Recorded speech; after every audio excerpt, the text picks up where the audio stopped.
को देने के लिए पूरी तरह प्रतिबद्ध है। सुरक्षा और सम्मान का भाव समाज के प्रत्येक तबके तक पहुंचाने के लिए पूरी प्रतिबद्ध है, बल्कि राष्ट्र के उन महानायकों के प्रति भी पूरी श्रद्धा और सम्मान का भाव व्यक्त करते हुए जहां कहीं भी उनके स्मारक और उनसे जुड़ी हुई स्मृतिका होगी, उनकी पुनर्स्थापना के लिए पूरी प्रतिबद्धता के साथ कार्य करेंगे। आज के इस अवसर पर एक बार फिर से आदरणीय प्रधानमंत्री जी की प्रेरणा और मार्गदर्शन में बहराइच के महाराजा सुहेलदेव के भव्य स्मारक का शुभारंभ यहां पर होने जा रहा है। आदरणीय प्रधानमंत्री जी ने अपना बहुमूल्य समय इस कार्य के लिए हमें प्रदान किया। आज के इस कार्यक्रम में समाज से जुड़े हुए पूरे प्रदेश के अलग अलग तबके से जुड़े हुए लोगों की उपस्थिति, महानुभावों की उपस्थिति, सामाजिक संगठनों की उपस्थिति इस अवसर पर यहां पर है। मैं इस अवसर पर आदरणीय प्रधानमंत्री जी का उन सभी संगठनों, संस्थाओं और सामाजिक संगठनों की ओर से भी हृदय से स्वागत और अभिनंदन करते हुए उनके प्रति श्रद्धा और सम्मान का भाव व्यक्त करते हुए महाराजा सुहेलदेव की 1012वीं जयंती कार्यक्रम के अवसर पर महाराजा सुहेलदेव को विनम्र नमन करते हुए प्रदेशवासियों की ओर से विनम्र श्रद्धांजलि भी अर्पित करता हूं। धन्यवाद। जय हिंद।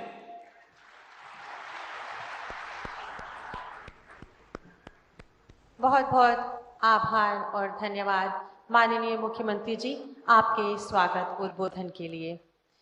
और मैं अपने देश के यशस्वी माननीय प्रधानमंत्री जी से अति आदर के साथ निवेदन करूंगी कि वे कृपया महाराजा सुहेलदेव स्मारक के निर्माण व चित्तौरा झील के विकास योजना का शिलान्यास रिमोट का बटन अपने करकमलों से दबाकर करें।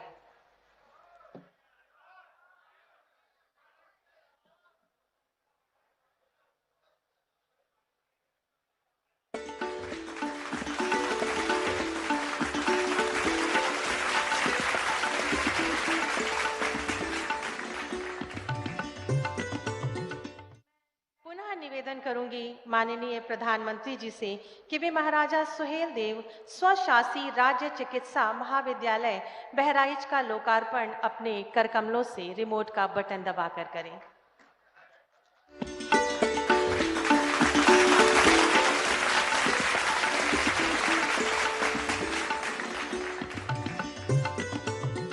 बहुत आभार और धन्यवाद माननीय। मैं भारत के यशस्वी माननीय प्रधानमंत्री जी से अनुरोध करूंगी कि वे अपने आशीर्वचन से हमें अनुग्रहित करें, हमें कृतार्थ करें। नमस्कार। उत्तर प्रदेश के राज्यपाल श्रीमती आनंदीबेन पटेल जी, राज्य के लोकप्रिय और यशस्वी मुख्यमंत्री श्रीमान योगी आदित्यनाथ जी, यूपी सरकार के अन्य मंत्रीगण, संसद में मेरे अन्य सहयोगी, विधायकगण और मेरे प्यारे भाई और बहनों, अपने पराक्रम से मातृभूमि का मान बढ़ाने वाले राष्ट्र नायक महाराजा सुहेलदेव की जन्मभूमि और ऋषि मुनियों ने जहां तप किया, बहराइच की ऐसी पावन धरा को मैं आदरपूर्वक नमन करता हूं।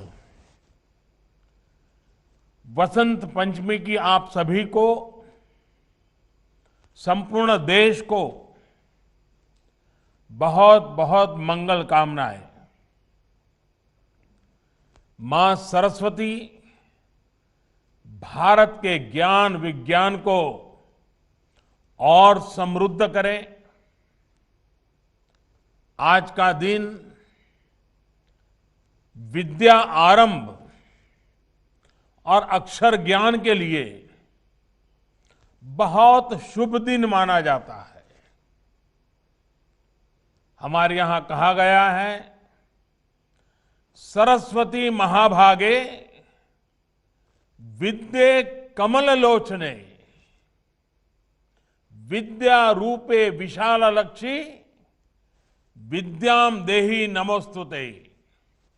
अर्थात हे महाभाग्यवती ज्ञान रूपा, कमल के समान विशाल नेत्र वाली ज्ञानदात्री सरस्वती, मुझको विद्या दीजिए, मैं आपको नमन करता हूं। भारत की मानवता की सेवा के लिए रिसर्च और इनोवेशन में जुटे, राष्ट्र निर्माण में जुटे हर देशवासी को मां सरस्वती का आशीर्वाद मिले, उन्हें सफलता मिले, यही हम सभी की प्रार्थना है। भाइयों और बहनों, रामचरितमानस में गोस्वामी तुलसीदास जी कहते हैं, ऋतु बसंत बह त्रिविध बयारी, यानी वसंत ऋतु में शीतल, मंद, सुगंध ऐसी 3 प्रकार की हवा बह रही है।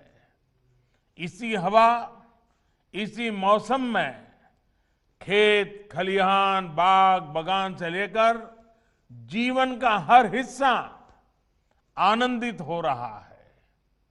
वाकई हम जिस तरफ देखें तो फूलों की बहार है। हर जीव वसंत ऋतु के स्वागत में खड़ा है। ये वसंत महामारी की निराशा को पीछे छोड़कर आगे बढ़ते भारत के लिए नई उम्मीद, नई उमंग लेकर आया है। इस उल्लास में भारतीयता, हमारी संस्कृति, हमारे संस्कारों के लिए ढाल बनकर खड़े होने वाले महानायक महाराजा सुहेल देव जी का जन्मोत्सव हमारी खुशियों को और बढ़ा रहा है। साथियों, मुझे करीब 2 साल पहले गाजीपुर में महाराजा सुहेल देव की स्मृति में डाक टिकट जारी करने का अवसर मिला था। आज बहराइच में उनके भव्य स्मारक के शिलान्यास का सौभाग्य मिला है। ये आधुनिक और भव्य स्मारक ऐतिहासिक चित्तौरा झील का विकास, बहराइच पर महाराजा सुहेल देव के आशीर्वाद को बढ़ाएगा, आने वाली पीढ़ियों को भी प्रेरित करेगा। साथियों, आज महाराजा सुहेल देव के नाम पर बनाए गए मेडिकल कॉलेज को एक नया और भव्य भवन भी मिला है। बहराइच जैसे विकास के लिए आकांक्षी जिले में स्वास्थ्य सुविधाएं बढ़ना यहां के लोगों के जीवन को आसान बनाएगा। इसका लाभ आसपास के श्रावस्ती, बलरामपुर, सिद्धार्थनगर को तो होगा ही, नेपाल से आने वाले मरीजों को भी ये मदद करेगा। भाइयों और बहनों, भारत का इतिहास सिर्फ वो नहीं है जो देश को गुलाम बनाने वालों, गुलामी की मानसिकता के साथ इतिहास लिखने वालों ने लिखा। भारत का इतिहास वो भी है जो भारत के सामान्य जन ने भारत की लोक गाथाओं में रचा बसा है, जो पीढ़ियों ने आगे एक पीढ़ी से दूसरी पीढ़ी बढ़ाते रहे हैं।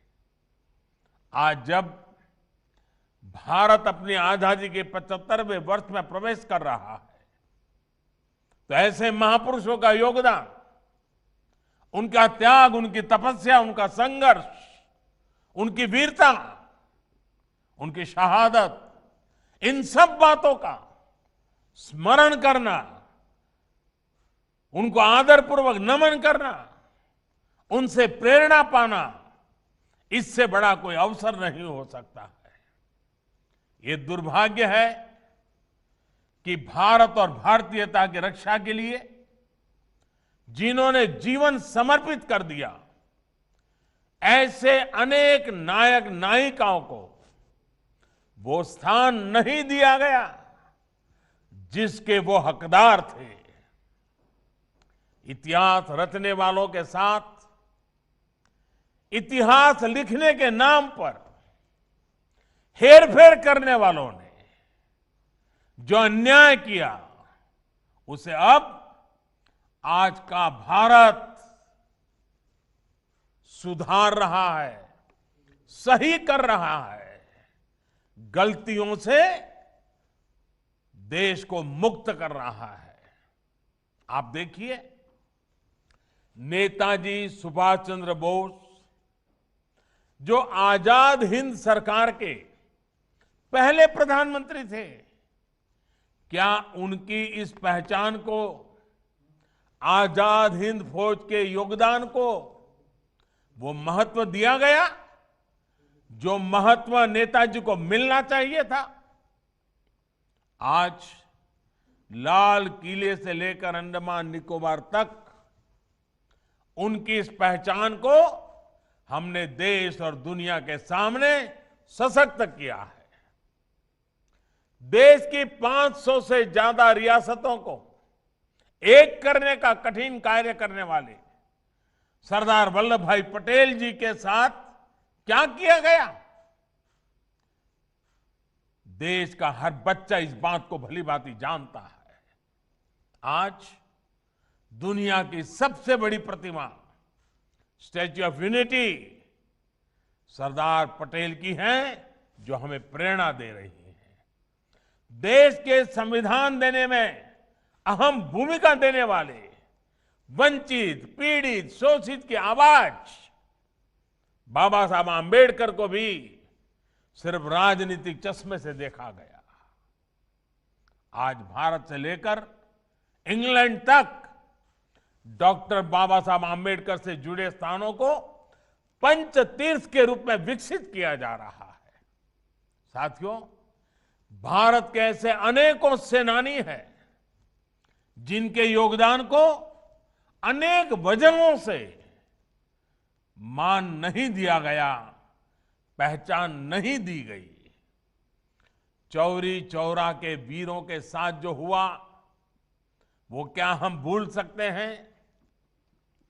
महाराजा सुहेलदेव और भारतीयता की रक्षा के लिए उनके प्रयासों के साथ भी यही व्यवहार किया गया। इतिहास की किताबों में भले ही महाराजा सुहेलदेव के शौर्य, पराक्रम, उनकी वीरता को वो स्थान नहीं मिला, लेकिन अवध और तराई से लेकर पूर्वांचल की लोक कथाओं में, लोगों के हृदय में वो हमेशा हमेशा बने रहे। सिर्फ वीरता ही नहीं, एक संवेदनशील और विकासवादी शासक के रूप में उनकी छाप अमिट है। अपने शासनकाल में जिस प्रकार उन्होंने बेहतर रास्तों के लिए, पोखरों तालाबों के लिए, बाग बगीचों और शिक्षा के क्षेत्र में काम जो किया, वो अभूतपूर्व था। उनकी यही सोच इस स्मारक स्थली में भी दिखने वाली है।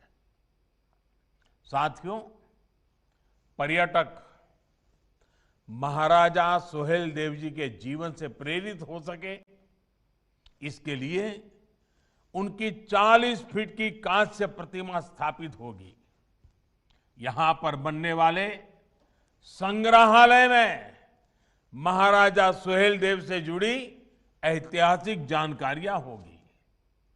इसके भीतर की और आसपास की सड़कों का चौड़ीकरण किया जाएगा, बच्चों के लिए पार्क बनेगा, सभागार होगा, पर्यटकों के लिए आवास गृह, पार्किंग, कैफेटेरिया जैसी अनेक सुविधाओं का निर्माण होगा। इसके साथ साथ जो स्थानीय शिल्पकार है, कलाकार है, वो अपना सामान यहां आसानी से बेच पाए, इसके लिए दुकानों का निर्माण किया जाएगा। इसी तरह चित्तौरा झील पर घाट और सीढ़ियों के निर्माण और सुंदरीकरण से इस ऐतिहासिक झील का महत्व और बढ़ जाएगा। ये सारे प्रयास बहराइच की सुंदरता ही नहीं, सिर्फ सुंदरता बढ़ाएंगे ऐसा नहीं, बल्कि यहां आने वाले पर्यटकों की संख्या में भी वृद्धि करेंगे। मरी मैया की कृपा से ये कार्य जल्द पूरे होंगे। भाइयों और बहनों, बीते कुछ सालों में देश भर में इतिहास, आस्था, अध्यात्म, संस्कृति से जुड़े जितने भी स्मारकों का निर्माण किया जा रहा है, उनका बहुत बड़ा लक्ष्य पर्यटन को बढ़ावा देने का भी है। उत्तर प्रदेश तो पर्यटन और तीर्थाटन दोनों के मामले में समृद्ध भी है और इसकी क्षमताएं भी अपार है। चाहे वह भगवान राम का जन्म स्थान हो या कृष्ण का वृंदावन हो, भगवान बुद्ध का सारनाथ हो या फिर काशी विश्वनाथ, संत कबीर का मगहर धाम या वाराणसी में संत रविदास की जन्मस्थली का आधुनिकीकरण, पूरे प्रदेश में बड़े पैमाने पर काम चल रहा है। इनके विकास के लिए भगवान राम, श्री कृष्ण और बुद्ध के जीवन से संबंधित स्थलों जैसे अयोध्या, चित्रकूट, मथुरा, वृंदावन, गोवर्धन, कुशीनगर, श्रावस्ती आदि तीर्थ स्थलों पर रामायण सर्किट, आध्यात्मिक सर्किट, बौद्ध सर्किट, ऐसे अनगिनत सर्किट, इसका विकास किया जा रहा है। भाइयों और बहनों, बीते कुछ वर्षों में जो प्रयास हुए हैं, उनका प्रभाव भी नजर आने लगा है। जिस राज्य में अन्य राज्यों से सबसे अधिक पर्यटक आते हैं, वो प्रदेश का नाम है उत्तर प्रदेश। विदेशी पर्यटकों को आकर्षित करने में भी यूपी देश के टॉप 3 राज्यों में आ चुका है। उत्तर प्रदेश में पर्यटकों के लिए जरूरी सुविधाओं के साथ साथ आधुनिक कनेक्टिविटी के साधन भी बढ़ाए जा रहे हैं। भविष्य में अयोध्या का एयरपोर्ट और कुशीनगर का इंटरनेशनल एयरपोर्ट देश विदेशी टूरिस्टों के लिए बहुत उपयोगी साबित होगा। उत्तर प्रदेश में छोटे बड़े दर्जन भर एयरपोर्ट्स पर काम चल रहा है, जिसमें से कई पूर्वांचल में ही है। उड़ान योजना के तहत यूपी के अनेक शहरों उनका काम कीमत वाली हवाई सेवा से जोड़ने का अभियान चल रहा है, कम कीमत से। इसके अलावा Purvanchal expressway, Bundelkhand expressway, Ganga expressway, Gorakhpur link expressway, Ballia link expressway, ऐसी आधुनिक और चौड़ी सड़कें पूरे यूपी में बनाई जा रही हैं। और ये तो एक तरह से आधुनिक यूपी के आधुनिक इंफ्रास्ट्रक्चर की शुरुआत है। एयर और रोड कनेक्टिविटी के अलावा यूपी को रेल कनेक्टिविटी भी वो भी आज आधुनिक हो रही है। यूपी 2 बड़े डेडिकेटेड फ्रेट कॉरिडोर का जंक्शन है। हाल ही में ही ईस्टर्न डेडिकेटेड फ्रेट कॉरिडोर के एक बड़े हिस्से का लोकार्पण यूपी में ही किया गया है।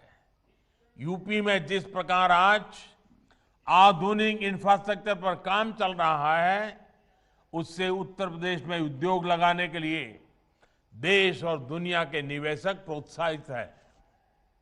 इससे यहां नए उद्योगों के लिए तो बेहतर अवसर बन ही रहे हैं, यहां के युवाओं को रोजगार के नए अवसर भी उपलब्ध हो रहे हैं। साथियों, कोरोना काल में जिस प्रकार से उत्तर प्रदेश से काम हुआ है, वो बहुत ही महत्वपूर्ण है। कल्पना करिए, अगर यूपी में हालत बिगड़ते तो राष्ट्रीय अंतर्राष्ट्रीय स्तर पर किस तरह की बातें की जाती। लेकिन योगी जी की सरकार ने, योगी जी की पूरी टीम ने बेहतरीन तरीके से स्थिति को संभाल करके दिखा दिया। यूपी न सिर्फ ज्यादा से ज्यादा लोगों का जीवन बचाने में सफल रहा, बल्कि बाहर से लौटे श्रमिकों को रोजगार देने में भी यूपी ने प्रशंसनीय काम किया है। भाइयों और बहनों, कोरोना के खिलाफ यूपी की लड़ाई में पिछले 3-4 वर्षों में किए गए कार्यों का बहुत योगदान रहा है। पूर्वांचल को दशकों तक परेशान करने वाली दिमागी बुखार का प्रभाव यूपी ने बहुत कम करके दिखाया है। यूपी में 2014 तक 14 मेडिकल कॉलेज थे, जो आज बढ़कर 24 हो चुके हैं। साथ ही गोरखपुर और बरेली में एम्स का भी काम चल रहा है। इनके अलावा 22 नए मेडिकल कॉलेज और बनाए जा रहे हैं। वाराणसी में आधुनिक कैंसर अस्पतालों की सुविधा भी अब पूर्वांचल को मिल रही है। यूपी जल जीवन मिशन यानी हर घर जल पहुंचाने के लिए भी प्रशंसनीय कार्य कर रहा है। जब शुद्ध पीने का पानी घर घर पहुंचेगा तो इससे अनेक बीमारियां वैसे ही कम हो जाएंगी। भाइयों और बहनों, उत्तर प्रदेश में बेहतर होती बिजली, पानी, सड़क और स्वास्थ्य की सुविधाओं का सीधा लाभ गांव, गरीब और किसान को हो रहा है। विशेष तौर पर छोटे किसान, जिसके पास बहुत कम जमीन होती है, वो इन योजनाओं के बहुत बड़े लाभार्थी हैं। उत्तर प्रदेश के ऐसे लगभग 2.5 करोड़ किसान परिवारों के बैंक खाते में पीएम किसान सम्मान निधि के माध्यम से सीधे पैसे जमा किए जा चुके हैं। ये वो किसान परिवार हैं जो कभी बिजली का बिल या खाद की बोरी खरीदने के लिए भी दूसरों से कर्ज लेने के लिए मजबूर थे। लेकिन ऐसे छोटे किसानों को हमारी सरकार ने 27,000 करोड़ रुपए से अधिक सीधे ट्रांसफर कर दिए हैं, उनके खाते में जमा कर दिए हैं। यहां किसानों को बिजली न होने की वजह से जो दिक्कतें आती थे, रात रात भर बोरिंग के पानी के लिए जागना पड़ता था, इंतजार करना पड़ता था कि मेरा नंबर कब आएगा। ऐसी तमाम दिक्कतें भी बिजली आपूर्ति सुधरने से अब दूर हो रही है। साथियों, देश की जनसंख्या बढ़ने के साथ खेती की जमीन छोटी से छोटी होती जा रही है। इसलिए देश में किसान उत्पादक संघों का निर्माण बहुत आवश्यक है। आज सरकार छोटे किसानों के हजारों किसान उत्पादक संघ यानी एफपीओ बना रही है। 1-2 बीघा के 500 किसान परिवार जब संगठित होकर बाजार में उतरेंगे तो वो 500,000 बीघा के किसान से भी ज्यादा ताकतवर होंगे। इसी प्रकार किसान रेल के माध्यम से सब्जियां, फल, दूध, मछली और ऐसे अनेक व्यवसायों से जुड़े छोटे किसानों को अब बड़े बाजारों से जोड़ रहा है।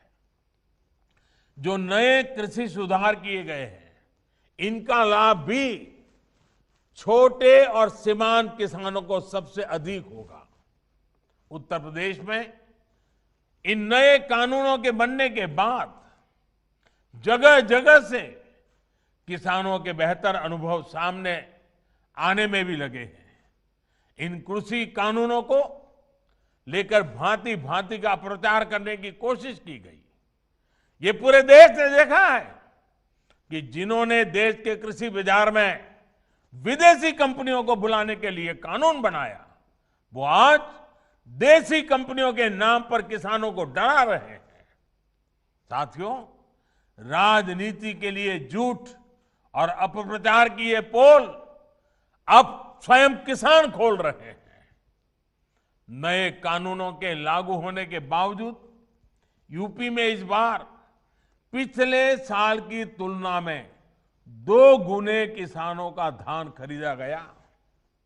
इस बार करीब 65 लाख मैट्रिक टन की खरीद यूपी में हो चुकी है, जो बीते साल की तुलना में लगभग 2 गुनी है। यही नहीं, योगी जी की सरकार गन्ना किसानों तक भी बीते सालों में 1 लाख करोड़ रुपए से अधिक पहुंचा चुकी है। कोरोना काल में भी गन्ना किसानों को दिक्कत ना आए, इसके लिए हर संभव मदद दी गई है। चीनी मिले किसानों को भुगतान कर पाए, इसके लिए केंद्र ने भी हजारों करोड़ रुपए राज्य सरकारों को दिए हैं। गन्ना किसानों का भुगतान समय पर होता रहे, इसके लिए योगी जी की सरकार के प्रयास जारी है। भाइयों और बहनों, सरकार की यह हर संभव कोशिश है कि गांव और किसान का जीवन बेहतर हो। किसान को, गांव में रहने वाले गरीब को परेशानी ना हो, उसको अपने मकान पर अवैध कब्जे की आशंका से मुक्ति मिले, इसके लिए स्वामित्व योजना भी आज पूरे उत्तर प्रदेश में चलाई जा रही है। इस योजना के तहत आज तक यूपी के करीब 50 जिलों में ड्रोन के माध्यम से सर्वे चल रहा है। लगभग 12,000 गांवों में ड्रोन सर्वे का काम पूरा हो चुका है और अभी तक 2 लाख से ज्यादा परिवारों को प्रॉपर्टी कार्ड यानी घरौनी मिल चुका है। यानी ये परिवार अब हर प्रकार की आशंका से मुक्त हो चुके हैं। साथियों, आज गांव का गरीब किसान देख रहा है कि उसके छोटे से घर को बचाने के लिए, उसकी जमीन को बचाने के लिए पहली बार कोई सरकार इतनी बड़ी योजना चला रही है। इतना बड़ा रक्षा कवच हर गरीब को, हर किसान को, हर ग्रामवासी को दे रहा है। इसलिए जब कोई कृषि सुधारों के माध्यम से किसानों की जमीन छीन जाने का झूठ फैलाता है, तो उस पर कोई कैसे विश्वास कर सकता है। हमारा लक्ष्य देश के हर नागरिक को समर्थ बनाने का है। हमारा संकल्प देश को आत्मनिर्भर बनाने का है। इस संकल्प की सिद्धि के लिए समर्पित भाव से हम जुटे रहेंगे। मैं रामचरितमानस की एक चौपाई से ही अपनी बात समाप्त करूंगा। रामचरितमानस में कहा गया है, प्रबीसी नगर कीजे सब काजा, प्रबीसी नगर कीजे सब काजा, हृदय राखी कौशलपुर राजा। भावार्थ ये कि हृदय में भगवान राम का नाम धारण करके हम जो भी कार्य करेंगे उसमें निश्चित सफलता मिलेगी ही। एक बार फिर महाराजा सुहेलदेव जी को नमन करते हुए आपको इन नई सुविधाओं के लिए बहुत बहुत बधाई देते हुए योगी जी और उनकी पूरी टीम का अभिनंदन करते हुए बहुत बहुत धन्यवाद। बहुत बहुत धन्यवाद और आभार माननीय प्रधानमंत्री जी। आपका हम हृदय से आभार व्यक्त करते हैं कि आपने अपनी गरिमामयी उपस्थिति से इस कार्यक्रम में एक अभूतपूर्व गरिमा प्रदान की। हृदय से आभार, धन्यवाद।